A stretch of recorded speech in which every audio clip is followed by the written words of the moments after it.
Chapter 16 King. A flying dragon appeared. "Pretty bird, I'm going to eat you up," it said. Bink sheered off, but the monster was before him again. "You can't escape," it said. It opened its toothy mouth. Was his mission of mercy to end here, so near success? Bink pumped his wings valiantly, climbing higher, hoping the heavier dragon could not achieve the same elevation. But his wounded wing, formerly the hand Trent's sword had cut, robbed him of full lifting power and balance, forcing him to rise with less velocity. The predator paralleled him without effort, staying between him and the far castle. "Give up, Dumbo," it said. "You'll never make it." Suddenly, Bink caught on.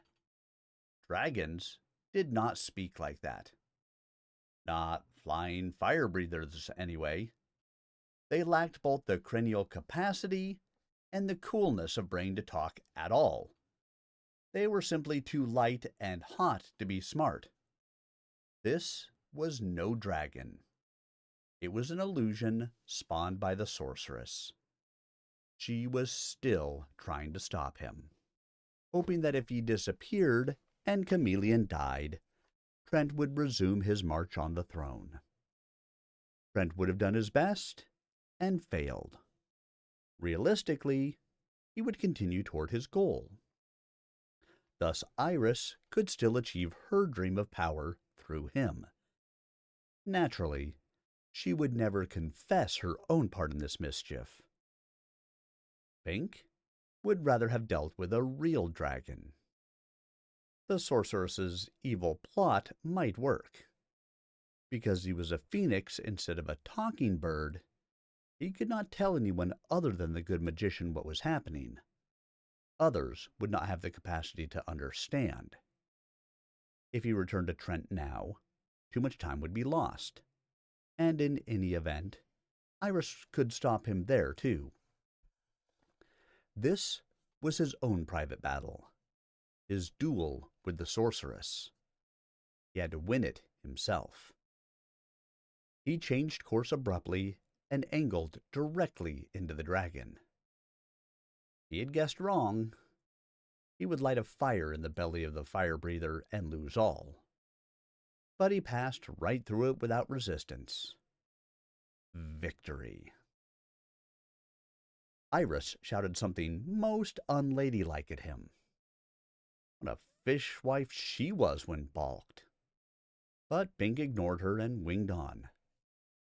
A cloud formed before him. Uh-oh. Storm? He had to hurry. But the cloud loomed rapidly larger.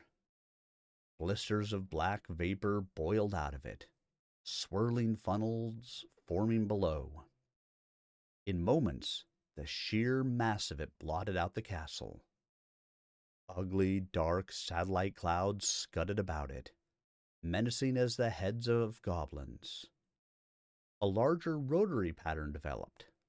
The whole thing looked disconcertingly formidable. There was no hope of rising above it. His injured wing was hurting, and the storm towered into the sky like a giant genie. Bolts of jagged lightning danced about, crackling loudly. There was the odor of metal burning. Deep in the roiling bowels of it were tangled colors and vague shapes of demonic visages. A magic tempest, obviously, girt with colored hail, the most devastating kind. Bink dropped lower, and the cloud circulation tightened into a single descending gray tube. A super tornado that would destroy him. Then, Bink almost fell out of the air with the shock of his realization. He could not be harmed by magic. This was a magic storm. Therefore, it could not touch him. He was being balked by a false threat. Furthermore, there was no actual wind. This was another illusion. All he had to do was fly directly toward the castle, unswayed by optical effects. He shot straight into the cloud. He was right again. The optical effects had been spectacular, but there was no actual storm, merely opacity and the suggestion of wetness on his feathers. Soon he would be through it, having called its bluff. Then nothing could stop him from reaching the castle of the good magician. But the grayness continued. How could he go to the castle when he couldn't see it? Iris couldn't fool him, but she could effectively blind him. Maybe he, personally, could not be harmed by magic, either real or illusory magic, but his talent did not seem to be concerned with the welfare of other people, no matter how Bink himself might feel about them. He would survive if Chameleon died. He might not enjoy that survival, but the technicality would have been honored.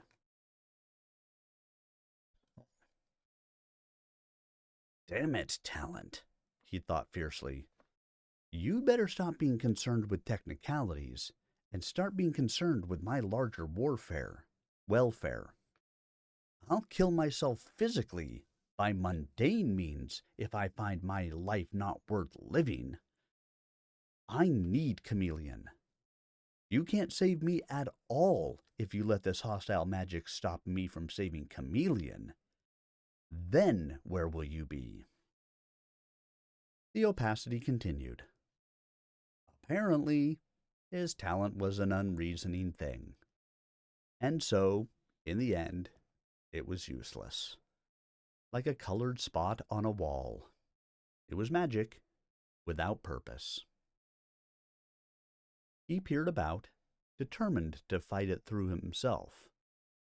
He had made it this far through life without any talent he had known about. He would have to make it similarly in the future. Somehow.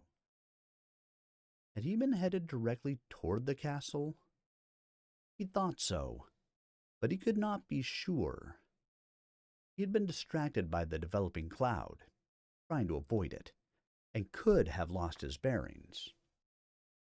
Trent might have transformed him into an unerring carrier pigeon, but that bird would not have been distinct enough to attract the attention of the good magician. Anyway, speculations on what he might have been were useless. He was what he was, and would have to prevail as he was. If he were now aimed wrong, he might never reach the castle, but he would keep trying. He dropped down, seeking some landmark, but the cloud remained about him. He could not see a thing. If he went too low, he might crash into a tree. Had Iris won after all? Then he emerged from the cloud floor. There was the castle. He zoomed toward it and paused, dismayed again. This wasn't the residence of the good magician. This was Castle Rugna. He had become completely reversed and flown across the wilderness to the west instead of eastward to the good magician. The sorceress had surely known this and kept up the blinding fog so that he would not discover his error until too late. How much precious time had he wasted? If he reversed course and flew straight to the proper castle now, assuming he could find it in the fog, could he possibly get help for Chameleon within the hour? Or would she be dead by the time help arrived, thanks to this delay? He heard a faint snort. Immediately, it was echoed by snorts all around him. coming from every direction. The base of the cloud dropped down to obscure his view again. Something was funny here. He might not have paid any attention to the sound if there had not been such an obvious effort to mask its direction. Why should the sorceress try to prevent him from landing at Castle Rugna? Was there healing water there, used to patch up zombies? Doubtful. No, so the snort was important in some way. But what had caused it? There was no moat dragon at Rugna. Zombies didn't snort very well anyway. Yet obviously, something had made that sound. Probably something all the way alive. A winged horse, or... He caught on. This was not Castle Rugna, but the castle of the good magician after all. The sorceress had only made it look like Rugna to turn him back. She was mistress of illusion, and he kept being deceived by the ramifications of her power. But the hippocampus of the moat had snorted, giving it away. He had been headed in the right direction after all, perhaps guided by his talent. His talent had always operated subtly. There was no reason for it to change now. Bink headed for the remembered sound of the first snort, tuning out all the others. Abruptly, the fog dissipated. Apparently, the sorceress could not maintain her illusions too near the premises of the rival magician, whose specialty was truth. "I'll get you yet," her voice cried from the air behind. Then she and all her effects were gone, and the sky was clear. Bink circled the castle, which now had its proper aspect. He was shivering with reaction. How close he had come to losing his duel with the sorceress. If he had turned back... He found an open portal in an upper turret and angled through it. The Phoenix was a powerful flyer, with good control. He probably could have outdistanced a real dragon, even with his hurt wing. It took a moment for his beady eyes to adjust to the gloom of the interior. He flapped from one room to another, and finally located the magician, poring over a massive tome. For an instant, the little man reminded Bink of Trent in the Rugna library. Both had serious interest in books. Had the two really been friends 20 years ago, or merely associates? Humphrey looked up. "What are you doing here, Bink?" he inquired, surprised. He didn't seem to notice the form Bink was in. Bink tried to talk, but could not. The Phoenix was silent. Its magic related to survival from fire, not to human discourse. "Come over here by the mirror," Humphrey said, rising. Bink came. As he approached, the magic mirror showed a scene.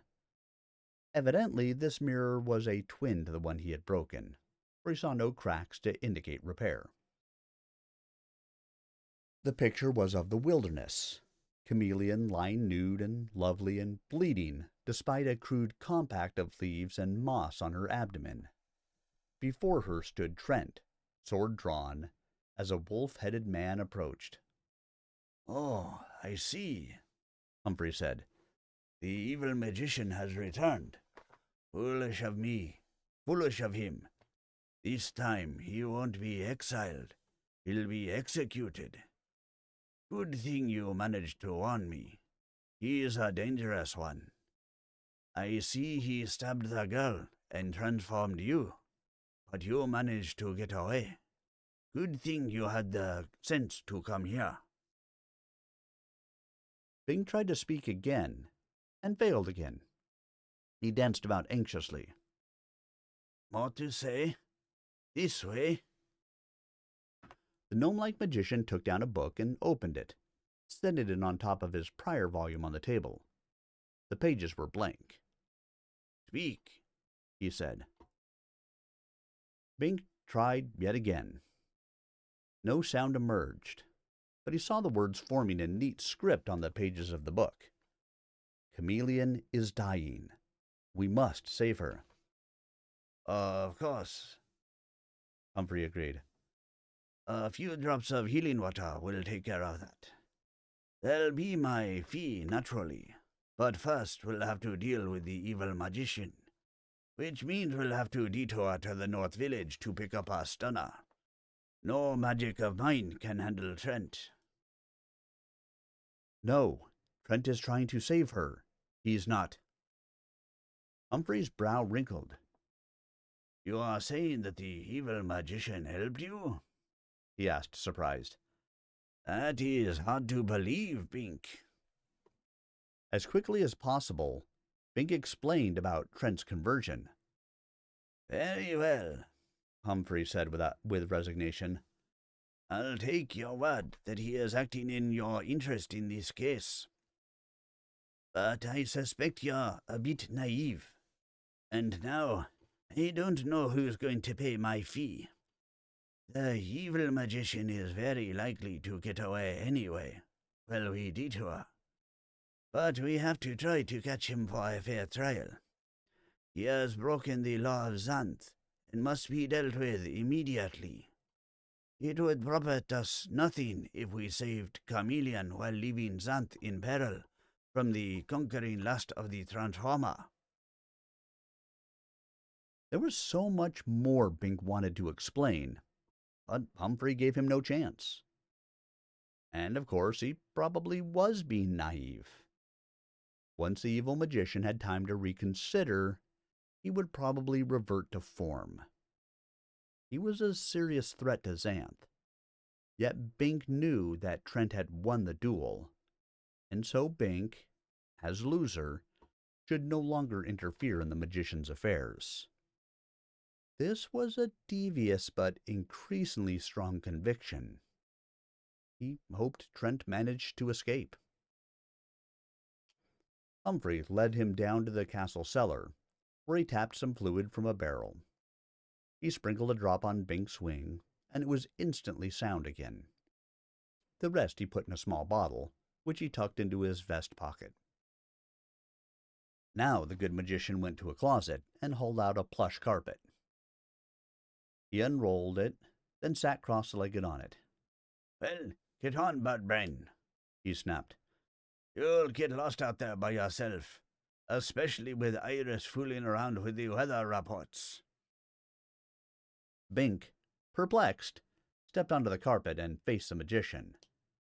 Then the rug lifted. Startled, Bink spread his wings and dug his feet deeply into the material, hanging on. It was a flying carpet. The thing angled neatly out through a portal, then looped high up into the sky. It leveled, then accelerated. Bink, facing backward, had to furl his wings tightly and almost puncture the fabric with his claws to keep from being dislodged by the wind. He saw the castle shrink in the distance. Just an artifact I accepted in lieu of service some years back, Humphrey explained conversationally. He sneezed. Never had much use for it. Just collects dust. But I suppose this is an emergency.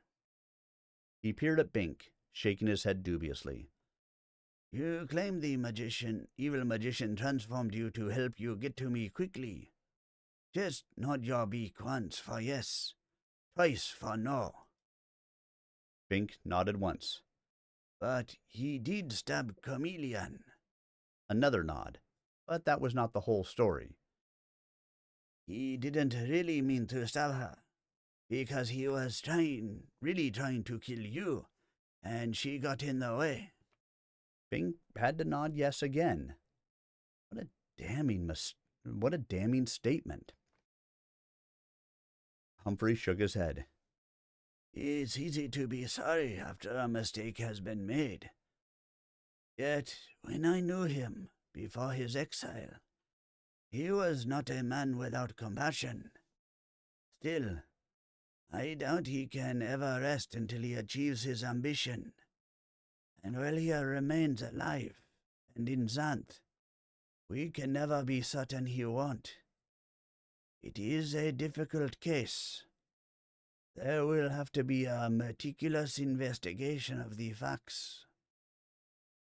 Such an investigation would be the death of Trent. The old king would be determined to abolish this major threat to his declining power.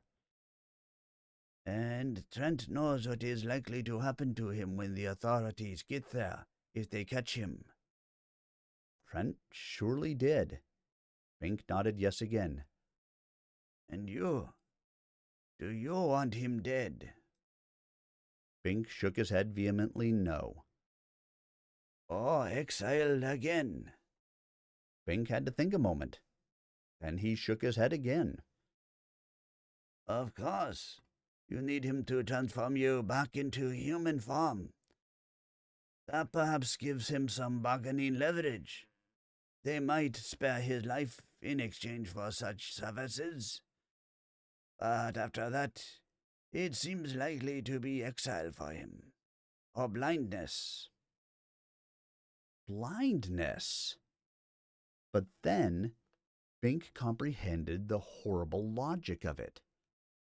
Blind, Trent could not transform anyone. He had to see his subjects. But what a terrible fate. I see you don't like that notion either. Yet there are harsh realities to weigh. Humphrey pondered. It will be difficult enough to save your life, since you also are an illegal immigrant. But perhaps I have a wrinkle. He frowned. I'm really sorry to see Trent get into this scrape. He's a truly great magician, and we've always gotten along, not interfering in each other's business. But the welfare of Xanth comes first. He smiled briefly. After my fee, of course. Bink didn't see much humor in it. Well, it will soon be out of our hands, fortunately. What will be, will be. After that, he was silent. Bink watched the clouds, real ones this time. They loomed up larger and darker as the rug flew northward. Now the carpet was over the gap, making Bink feel less secure despite his wings. It was a long way down. When the rug passed through a cloud, it dipped alarmingly. It seemed there were internal downdrafts. But Humphrey rode with seemingly equanimity. Eyes closed, deep in thought. It got worse. The carpet, possessing no intelligence, zoomed straight for its pre-programmed destination, not trying to avoid the cloud banks. The clouds formed into towering mountains and awesomely deep valleys, and the drafts got worse. No illusion, this building storm. Though it lacked the colors and menacing swirls of Iris's illusion cloud, in its somber way, it was just as threatening. Then, the rug dropped through the fog and came out below. There was the North Village. The windows of the king's palace were draped in black. I think it has happened, Humphrey remarked as they landed before the palace gate. A village elder came out to meet them. Magician, he cried. We were about to send for you. The king is dead. Well, you'd better choose his successor then, Humphrey said acidly. There is no one, except you, the elder replied. I'm Brain. That's no recommendation, Humphrey snapped. What would I want with the throne? It's a big, boring job that would seriously interfere with my studies.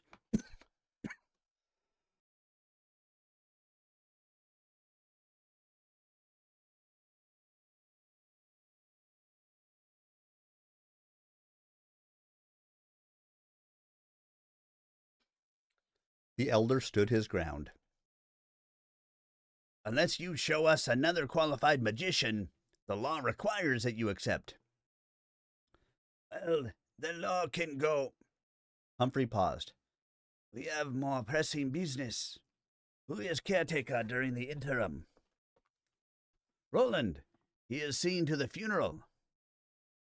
Bink jumped. His father. But he knew immediately that his father would be scrupulous in avoiding any possible conflict of interest. Better not even to tell him Bink was back in Xanth. Humphrey glanced at Bink, seeming to have the same notion. Well, I think I know just the sucker for the job, the good magician said. But he has a certain technical problem to surmount first. Bink suffered an exceedingly uncomfortable shiver of premonition. Not me, he tried to say, but still could not speak. I'm no magician, really. I know nothing of kingship. All I want to do is save Chameleon, and let Trent get away, too. But first, we have to settle a couple of other matters, Humphrey continued.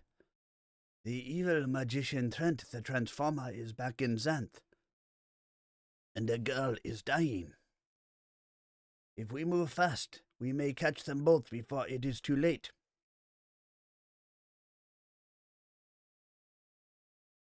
Trent! The elder was shocked. What a time for him to show up! He ran into the palace. Very soon they had assembled a war party.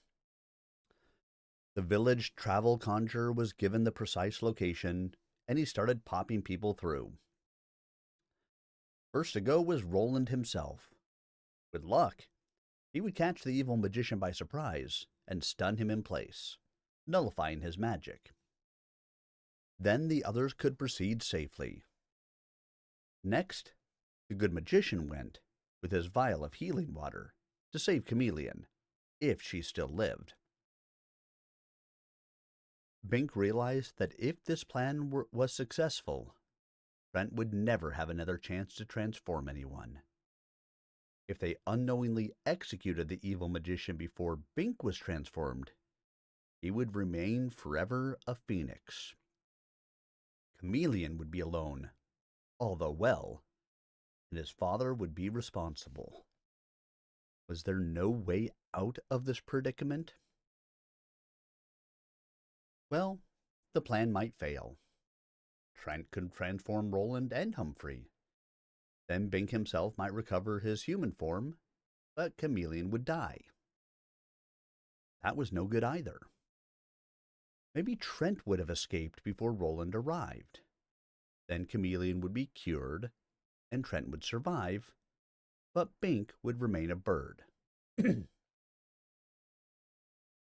No matter which way it worked out, someone dear to Bink would be sacrificed. Unless Humphrey somehow managed things to make everything come out all right. Yet how could he? One by one, the elders disappeared. Then it was Bink's turn. The conjurer gestured. The first thing Bink saw was the body of the wolf-headed man. The creature had evidently charged and been dispatched by Trent's singing sword. Elsewhere were a number of caterpillars that had not been there before. Trent himself stood frozen, concentrating as though in the process of casting a spell. And Chameleon? Bink flew to her gladly. She was well. The terrible wound was gone, and she was standing, looking bewildered. "This is Bink," Humphrey told her. "He flew to fetch help for you. Just in time, too." "Oh, Bink!" she cried, picking him up and trying to hug him to her bare torso. Bink, as a bird with delicate plumage, did not find this as delightful as he might have in his natural form. "Change back!" "I am afraid that only the Transformer can change him back," Humphrey said. "and the Transformer must first stand trial." And what would be the result of that trial? Why hadn't Trent escaped when he had the chance? The proceedings were swift and efficient. The elders put questions to the frozen magician, who, of course, could not answer or argue his own case. Humphrey had the travel conjurer fetch the magic mirror. No, it was Munley, the master of ceremonies at Bink's hearing, who was himself an elder. Bink's bird brain was letting him get confused. Munley used his talent to conjure this small object directly to his hand from the good magician's castle. He held it up so that all could see the images forming within it.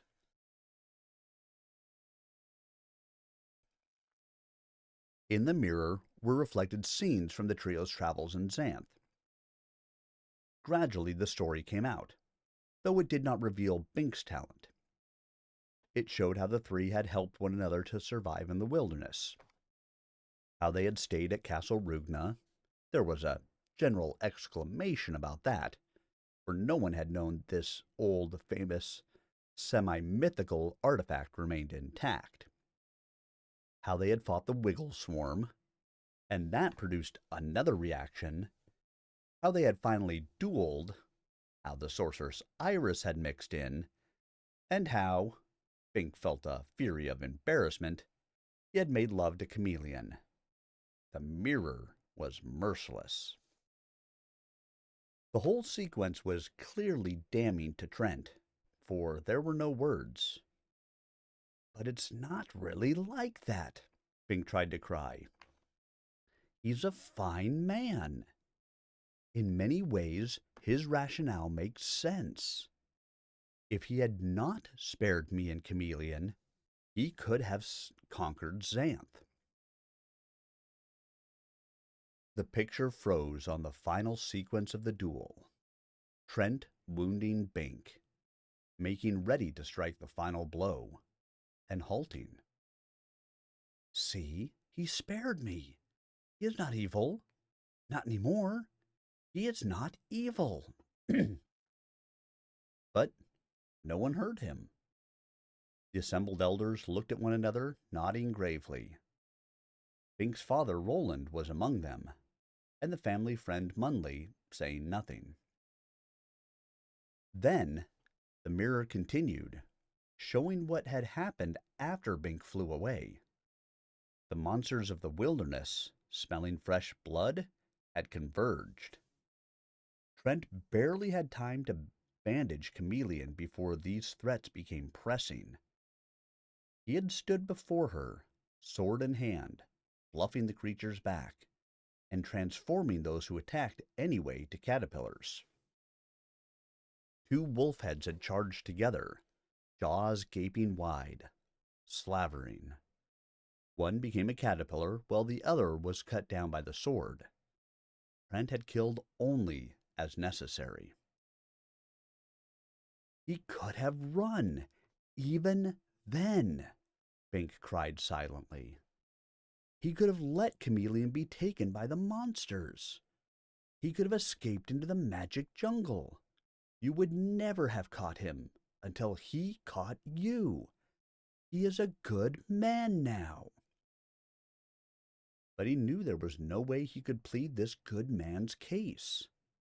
Chameleon, of course, was too stupid to do it, and Humphrey didn't know the whole story.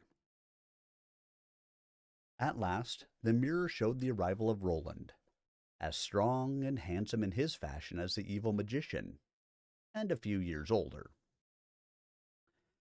He had landed facing away from Trent, and directly in front of an advancing two-headed serpent, each head a yard long.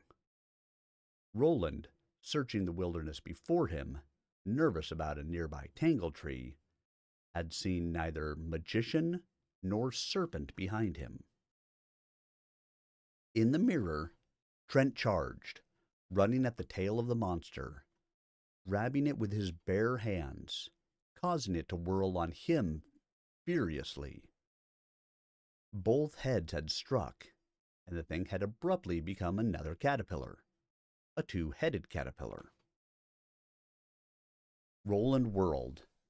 For an instant, the two men looked into each other's eyes, their deadly talents equivalent at this range. They seemed very similar to each other. Then Roland squinted, and Trent froze in place. The stun had scored before the transformation. Or had it? Trent never even tried to resist, Fink thought futilely. He could have transformed my father instead of the serpent, or simply let the serpent strike. Elders, have you seen enough? Humphrey inquired gently. If I could have the throne of Xanth at the expense of Trent's life, I would not take it, Fink thought savagely. The trial had been a farce. They had never let Trent speak for himself, to present his eloquent thesis of the damage magic was doing to the human population of Xanth, or of the threat of a future attack from Mundania. Were they going to dispose of him the same way they had exiled Bink?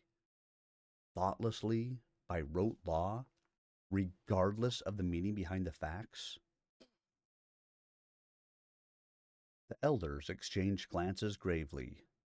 Each nodded slowly, affirmatively. At least let him talk, Bink cried mutely. Then it would be best to release the spell, Humphrey said. He must be free of magic for the announcement. It as is our custom. Thank God. Roland snapped his fingers. Trent moved. Thank you, honorable elders of Xanth, he said politely.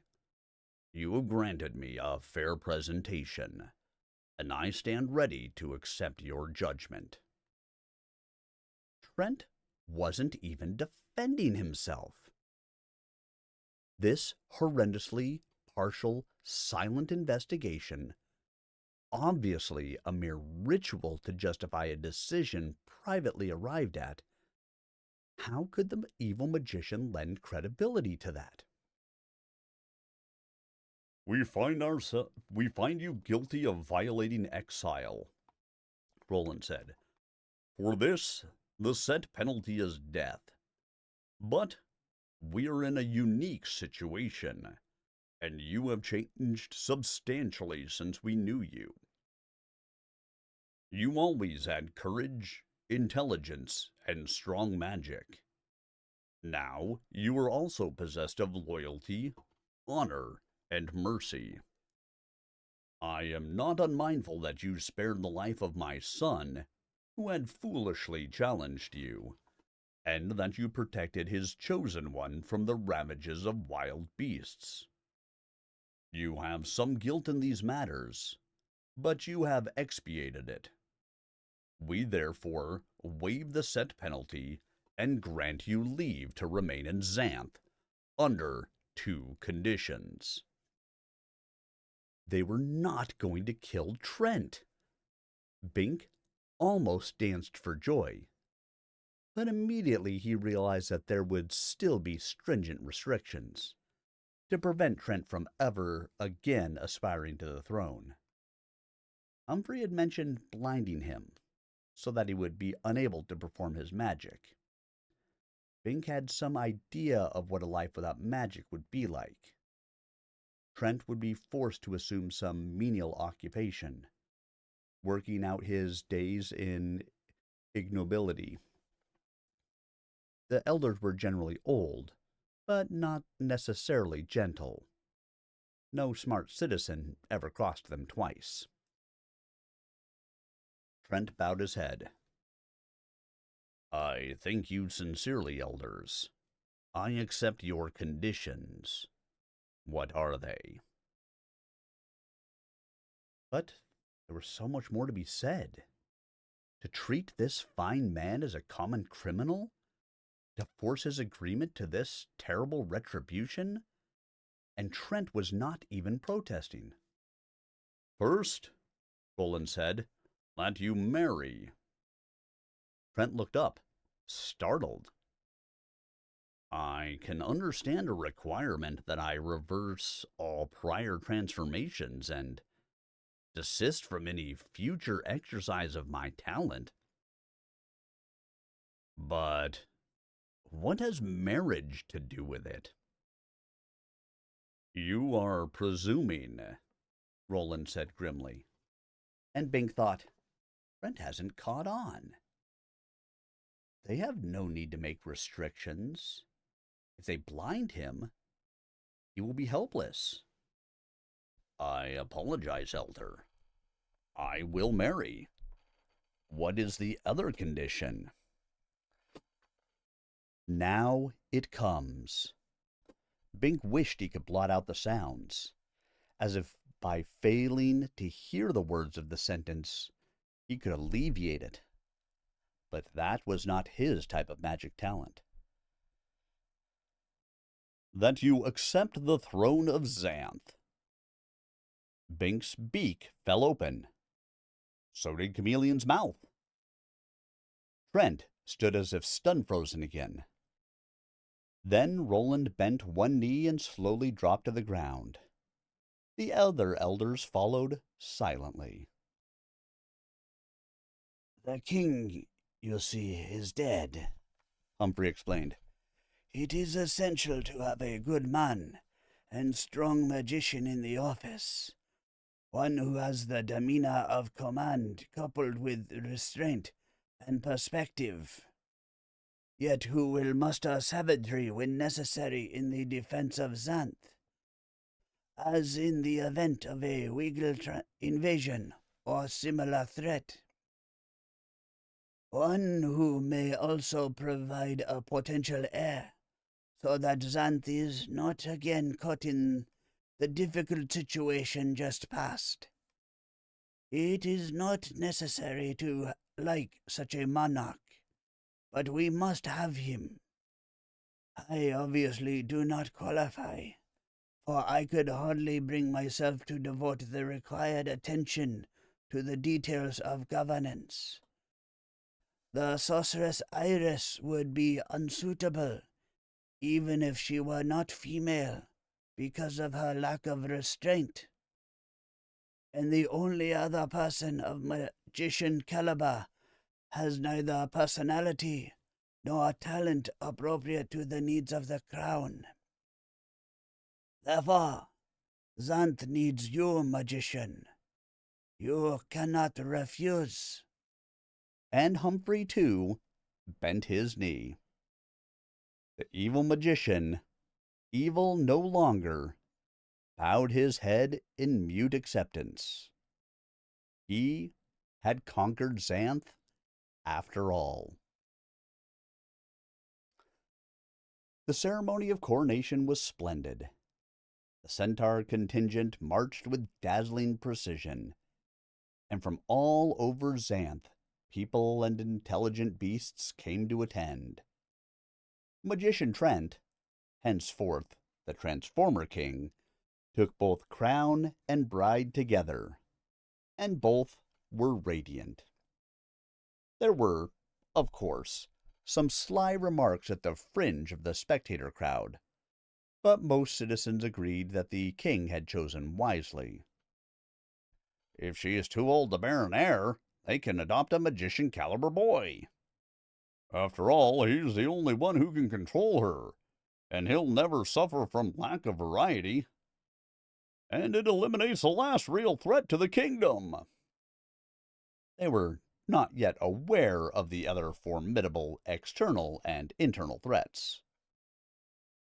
Bink, restored to his natural form, stood alone, contemplating the place where Justin-Tree once stood. He was glad for Trent, and certain the man would make a fine king. Yet he suffered also from a certain anticlimactic disappointment. What would he, Bink, do now? 3 youths passed, 1 middle-aged. Zinc, Jama, and Portifer. They were chastened, their eyes downcast. They knew that the days of wild nuisance were over. With the new king in power, they would have to behave, or else be transformed. Then 2 centaurs trotted up. "So glad to see you, Bink," Cherie exclaimed. "Isn't it wonderful you weren't exiled after all?" She nudged her companion. "Isn't it, Chester?" Chester forced his face into a tortured smile. "Yeah, sure," he mumbled. "You must come and visit us," Cherie continued brightly. "Chester speaks so often of you." Chester made a little throttling motion with his 2 powerful hands. "Yeah, sure," he repeated, more brightly. Bink changed the subject. "Did you know I met Herman the Hermit in the wilderness?" he said. "He died a hero. He used his magic." Bink paused, remembering that the centaurs regarded magic in a centaur as obscene. That would probably change once Trent publicized the knowledge gained from the Castle Rugna archives. He organized the campaign that wiped out the Wiggle Swarm before it infested all of Xanth. I hope Herman's name will be honored among your kind in the future." Surprisingly, Chester smiled. "Herman was my uncle," he said. "He was a great character. The Colts used to kid me about his exile. Now he's a hero, you say?" Cherie's mouth tightened. "We don't discuss obscenity in the presence of a filly," she warned him. "Come on." Chester had to accompany her, but he looked back briefly. "Yeah, sure," he said to Bink. "You come see us real soon. Tell us all about what Uncle Herman did to save Xanth." They were gone. Suddenly, Bink felt very good. Chester was the last creature he would have expected to have something in common with, but he was glad it had happened. Bink knew all about the frustration of getting teased about some supposed failing, and he did want to tell an appreciative audience about Herman the Magic Hermit Centaur. Now Sabrina approached him. She was as lovely as he had ever seen her. "Bink, I'm sorry about what happened before," she said. "But now that everything is cleared up..." She was like Chameleon in her beauty stage, and she was intelligent too. A fit bride for almost any man. But Bink knew her now too well. His talent had stopped him from marrying her, by keeping itself secret. Smart talent. He glanced about and spied the new bodyguard Trent had taken, on Bink's recommendation. The man who could spot anything, including danger, before it developed. The soldier was now resplendent in his imperial uniform, and impressive of demeanor. "Crombie!" Bink called. Crombie strode over. "Hello, Bink." I'm on duty now, so I can't stay to chat. Is something the matter? I just wanted to introduce you to this lovely lady, Sabrina, Bink said. She does a very nice holograph in air. He turned to Sabrina. Crombie is a good man and able soldier, favored by the king, but he doesn't quite trust women. I think he's just never met the right one.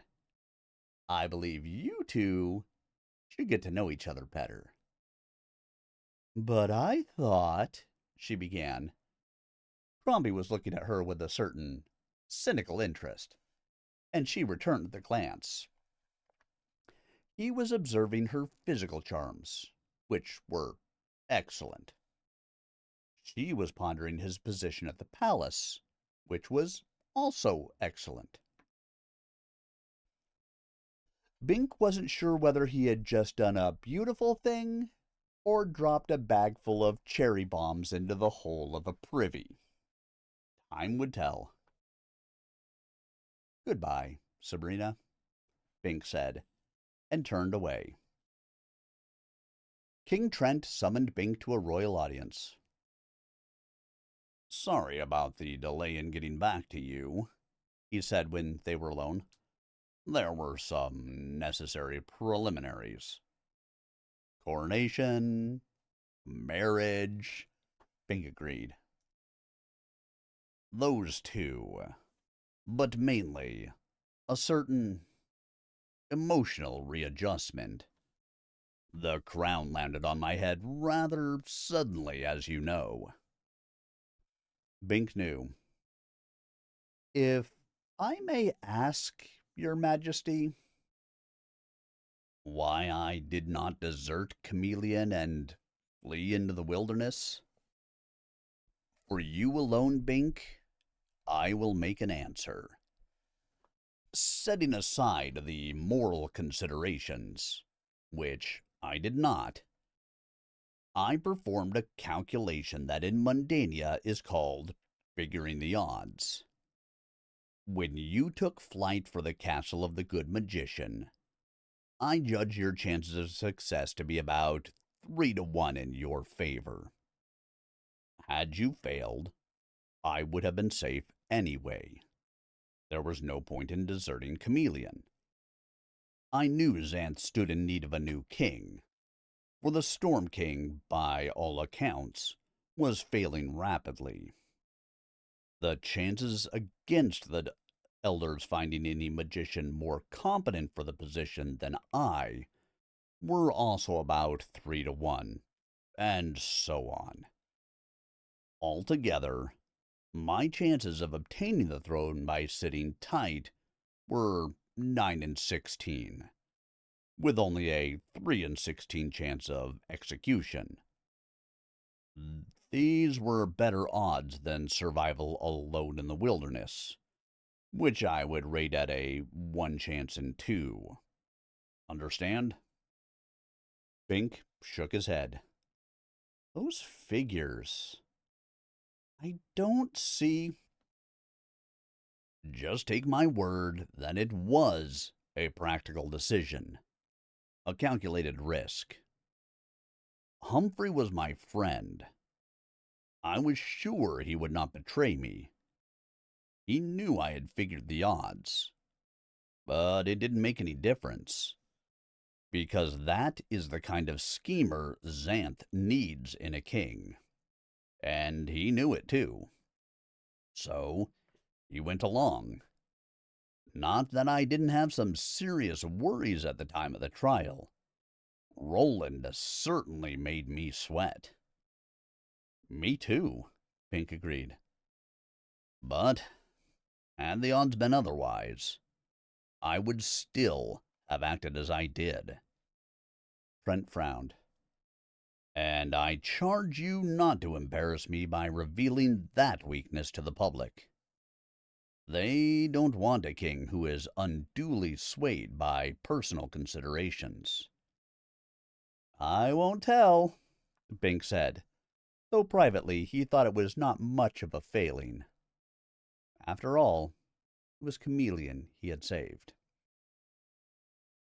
"And now to business," the king said briskly. "I shall of course grant you and Chameleon royal dispensation to remain in Xanth without penalty for your violations of exile. No, this has nothing to do with your father. I never even realized you were the son of Roland until I saw him again and recognized the family resemblance. He never said a word about you. Fine avoidance of conflict of interest there. Roland will be an important man in the new administration, I assure you. But that's beside the point. There will not be any more exiles for anyone, or restrictions on immigration from Mundania, unless there is violence connected. Of course, this means you are released from having to demonstrate your magic talent.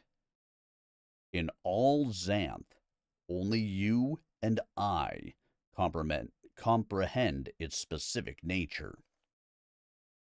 Chameleon was present at the discovery, but was not in condition to assimilate it.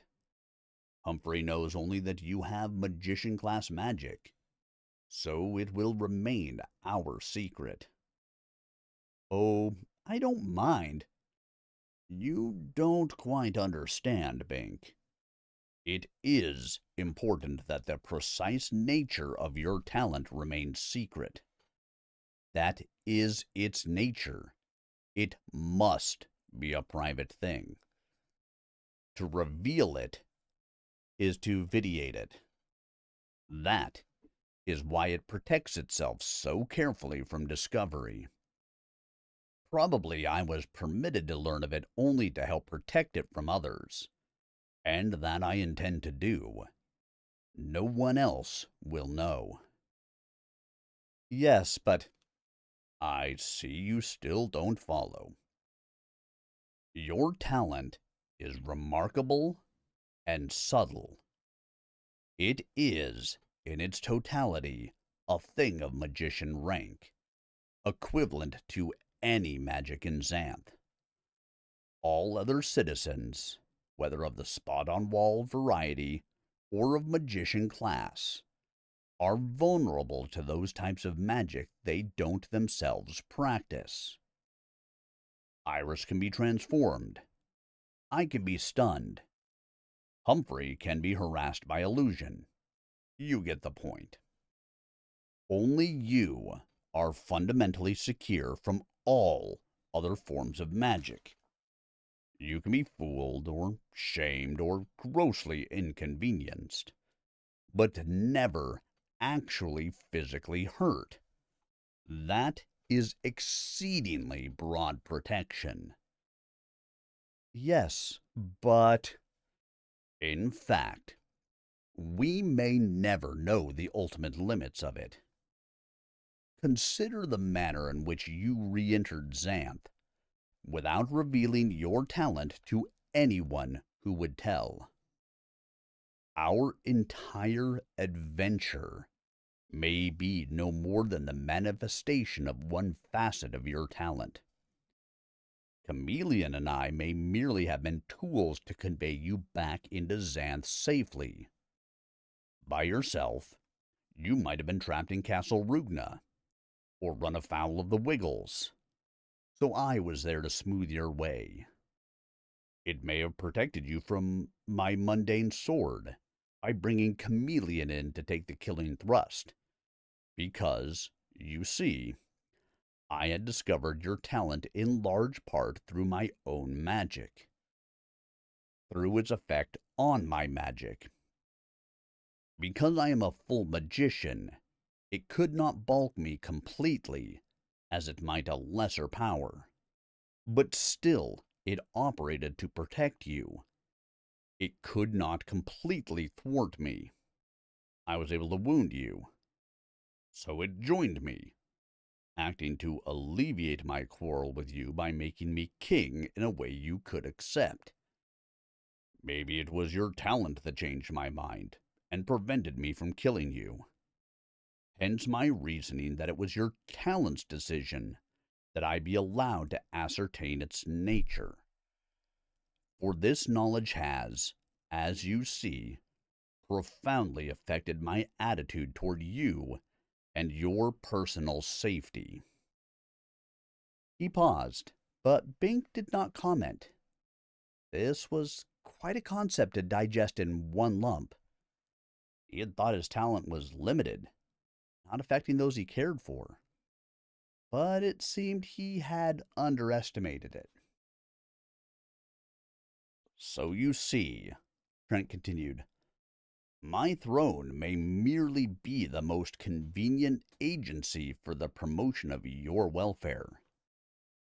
Perhaps your entire exile and the death of the Storm King at this time are all part of that magical scheme. Your exile brought me into Xanth, without my army, in your company. I certainly am not going to gamble that mere coincidence brought me to this pass. Your talent makes most sophisticated use of coincidence. I don't want to go against you, and perhaps sicken and die the way my predecessor did, after he acted against your interest. No, Bink, I wouldn't want to be your enemy, even if I weren't already your friend. So I am becoming a conscious agent for the preservation of your secret and the promotion of your welfare in the best way I am able. Knowing how you feel about Xanth, I shall try to be the best possible king, ushering in a new golden age, so that you never suffer any direct or indirect threats through my mismanagement. Now, do you understand?" Bink nodded. "I guess I do, Your Majesty." Trent stood up, clapping him heartily on the back. "Good. All had better be well." He paused, thinking of something else. "Have you decided on an occupation yet, Bink? I can offer you anything short of the crown itself, though even that may be in your future if—" "No!" Bink exclaimed. Then he had to backtrack, seeing Trent's broad grin. "I mean, yes, I thought of a job. You said once—" Bink hesitated, suddenly awkward. "You don't seem to have listened very well. What you want, you will get, if it is within my present power. But my talent is transformation, not divination. You must speak it. Out with it." "Well, in the wilderness, when we were waiting for Chameleon to, you know, just before the Wiggles, we talked about the mystery of—" Trent raised one royal hand. "Say no more. I hereby appoint you, Bink of the North Village, official researcher of Xanth. Any mysteries of magic shall be your responsibility. You shall probe wherever required until they are fathomed to your satisfaction, and turn in your reports directly to me for inclusion in the Royal Archives. Your secret talent makes you uniquely qualified to explore the most forbidding recesses of Xanth, for the anonymous magician needs no bodyguard. Those recesses are long overdue for discovery. Your first assignment shall be to discover the true source of the magic of Xanth." "I, uh, thank you, Your Majesty," Bink said gratefully. "I think I like that job much better than being king." "Perhaps you appreciate how much that gratifies me," Trent said with a smile. "Now, let's go see the girls." The travel conjurer moved them both. Abruptly, they stood at the front portal of Castle Rukna. The drawbridge had been repaired, and now gleamed in brass and polished timbers. The moat was clean and full of water, now stocked with monsters of the finest breeds. The teeth of the portcullis glittered. Bright pennants fluttered from the highest turrets. This was a castle restored to full splendor. Bink peered at something he thought he saw around to the side. Was it a small graveyard? Something moved there, white as a bone, with a trailing bandage. Oh no! Then the ground opened up. With a cheery, final wave, the zombie sank into its resting place. "Sleep in peace," Trent murmured. "I have kept my promise." And if he had not, would the zombies have marched out of the wilderness to compel performance? That was one mystery Bink did not intend to explore. They entered Castle Rugna. All 6 ghosts greeted them in the front hall, every one in full human shape. Millie quickly popped off to notify the Queen of the King's arrival. Iris and Chameleon swept up together, wearing castle tunics and slippers. The sorceress was in her natural form, but so neatly garbed and coiffed that she was not unattractive. And Chameleon was almost back to her center stage, average in both appearance and intellect. The Queen made no pretense of affection for Trent. It had been a marriage of convenience, as anticipated.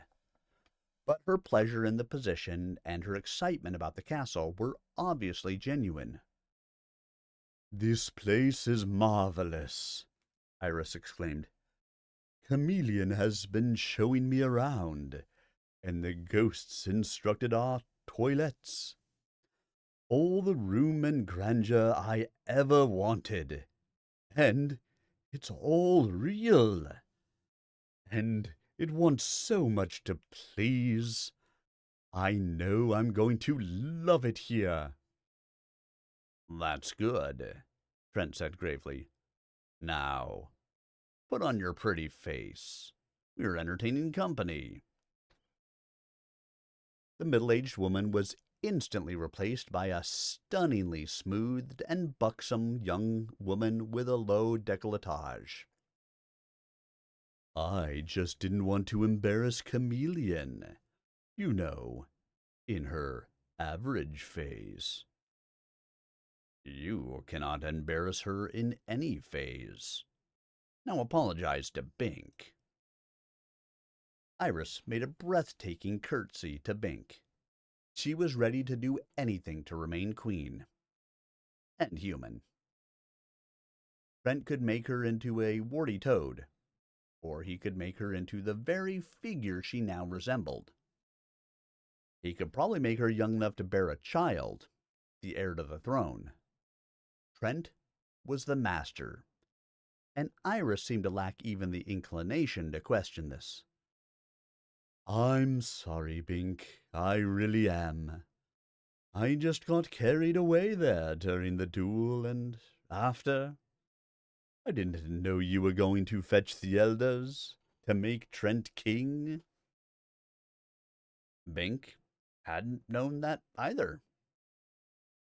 "Forget it, Your Majesty," he said uncomfortably. He looked at Chameleon, so close now to Dee, the girl he had liked from the outset, despite Crombie's dire warnings. A fit of shyness overcame him. "Go ahead. Get it over with," Trent muttered in his ear. "She's smart enough now."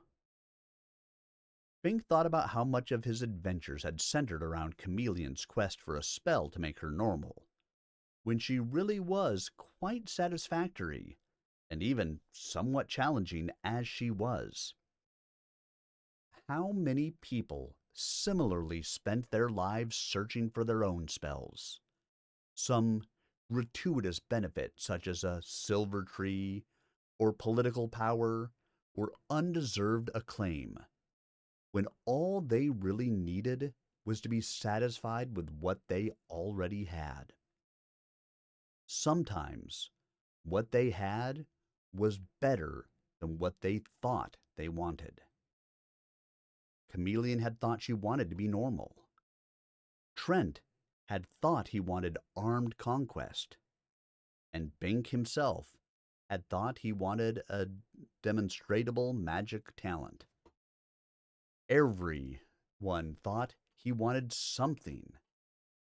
But Bink's real quest, at the end, had been to preserve Chameleon and Trent and himself as they were, and to make Xanth accept them that way.